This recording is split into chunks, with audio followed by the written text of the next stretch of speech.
जितने hostels, residential school SC ST OBC minorities के लिए जो सरकारों ने उस वक्त बनाए थे, इस सरकार के दौरान धीरे धीरे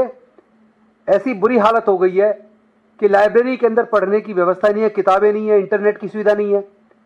टॉयलेट हाइजीन नहीं है, खाने की अच्छी व्यवस्था नहीं है,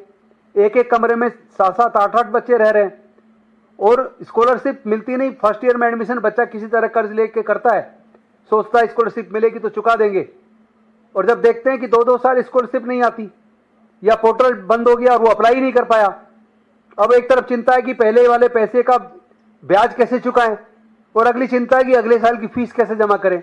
इस वजह से बहुत सारे बच्चे सुसाइड तक कर रहे हैं और ऊपर से हम देख रहे हैं कि वाइवा में बच्चों को फेल किया जाता है केवल इसलिए क्योंकि वो schedule caste, schedule tribe, OBC minority से जुड़ा है। आपने देखा होगा गुजरात के अंदर अभी पीछे परीक्षा हुई, गुजरात पब्लिक सर्विस कमीशन ने रिटन टेस्ट लिया, फिर इंटरव्यू लिया, तो SC और OBC के बच्चों के जनरल के बच्चों से भी ज्यादा रिटर्न में नंबर है,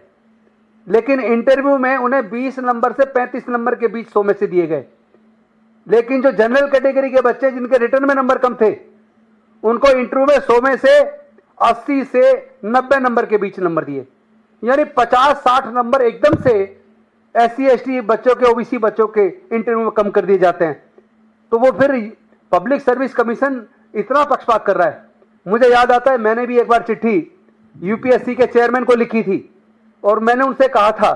कि आप SC ST बच्चों का इंटरव्यू अलग क्यों कराते हैं। जो बच्चे SC ST के UPSC में, सिविल सर्विसेज के एग्जाम में रिटर्न में बहुत अच्छे नंबर लेके आते हैं, हम देख रहे हैं कि उनको इंटरव्यू में किसी को 120 नंबर, 130 नंबर दे रहे हैं,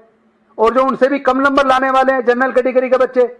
उनको आप 220, 225, 200, 210 नंबर दे रहे हैं। एकदम से 100 नंबर फालतू उनको इंटरव्यू में नंबर मिल जाते हैं। इतना बड़ा गैप आ जाता है। जो बच्चा सिविल सर्विसेज में सीधा IAS में आना चाहिए, वो एकदम से गैप इतना हो जाता है कि वो IRS तक चला जाता है, कई बार अलाइड सर्विस में चला जाता है। और जो बच्चा उनका बाहर हो जाना चाहिए था या अलाइड सर्विस में आना चाहिए था, उसको जो 100-125 नंबर का जो मार्जिन मिलता है, उसकी वजह से उनका वो बच्चा कभी IRS तो कभी IPS और कभी कभी तो IAS तक में आ जाता है। तो इस तरह का जो पक्षपात है, इसके खिलाफ हमें लड़ाई लड़नी है।